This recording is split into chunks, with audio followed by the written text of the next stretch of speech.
Well, so look, I've been a good colleague of mine, a good friend has been Alex Borick, and we met soon after he got his PhD, and we've stayed in touch with one another for, I don't know, maybe 15 years, and so I've sort of been a mentor to him, and he's also taught me a lot of things, and so we've had this great relationship going back and forth, and he told me he was setting up this master class, and he asked if I could contribute. And I said, look, I'm going to come out there. And so I came out last year, and I spent 3 days here. And so the 3 demanding days, right? Engaged in conversations with people. I think I gave a talk every single day. But it was just so engaging and so much fun. And afterwards, he and I debriefed.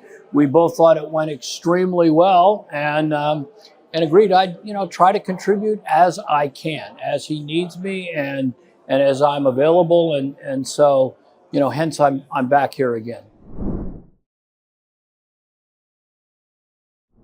So I knew you were going to ask the question, like what's really the difference? I think that the progress that we're trying to make is going to be measured in decades or in maybe even generations.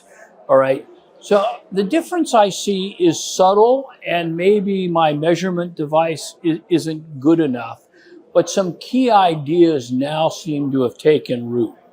And from my perspective, data quality is the most important prerequisite for everything that we're trying to do. And I don't think that anybody disagreed with that last year, but this year they embrace it, and this year we're beginning to see more progress at getting at that. I introduced the concept of a data creator and a data customer as the key idea in doing that, and I see people picking up that language and trying to bring that language into their organization. And so I suppose I could cite 2 or 3 things like that where there's this subtle shift in language to language that is more likely to lend fruit in organizations. And it's just to reinforce that a little bit, a bit more confidence that this is going to be a hard path. We're going to have way more failures than successes, but in the end, we have a chance at succeeding. Yeah, one word. That's tough. Awesome. That didn't come out right. Awesome. All right. Okay. And my explanation for that is people are trying to understand the issues and figure out what to do about them. So, right, we have a lot of things in the data space where we pretend we know what we're doing, and we don't know what we're doing. And so admitting that and trying to figure that out is awesome.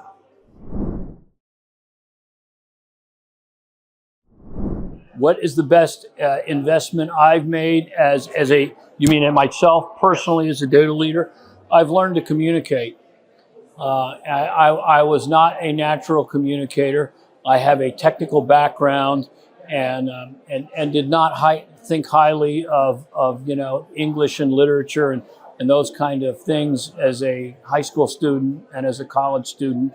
And I had to learn to communicate and both sides of it. I had to learn to become a better listener, and I had to learn to communicate in lots and lots of different styles, both on a stage like here and in writing. I had to learn to simplify things. I had to learn to think about, well, who's going to read or who's going to listen, and how are they going to hear things, and how do I articulate my ideas in a way that they will best take up. Right, and it has been an ongoing chore for me for 30 years or so, and still I think about it all the time. It would say courage, persistence, and customer. We need to focus on our customers every day. We need to understand who they are, what they need, what they can do, how we make them better and more effective. And I don't think anybody in any walk of life does that very well. If we in the data space do that better than other people, we increase our chances of success.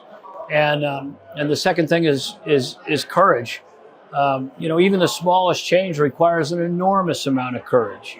And so I think it's the most important word for anybody who wants to change anything, and in particular, we in the data space. And then, persistence. And the bottom line is, if you're going to be an agent of change, you're going to have a lot of bad days. And somehow you got to get over those bad days and get up the next day and go at it again. And just persist. So I think that, I'd probably try to get some clever image of that. But those would be the words on that poster. Well, I think that too many data leaders try to focus on what we can do, and they internalize and they give their staffs, let's do this together inside. And I think that, data, to be effective, it has to be on the outside.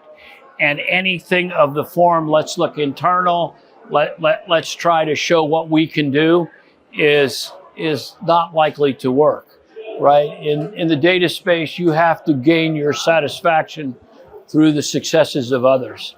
And so I think advice that, changes, you ought to be focused outside. You ought to be focused in the direction of customers. You ought to be focused in the direction of suppliers. And instead, if you focus inside, you're going to lower your chances of success. Okay?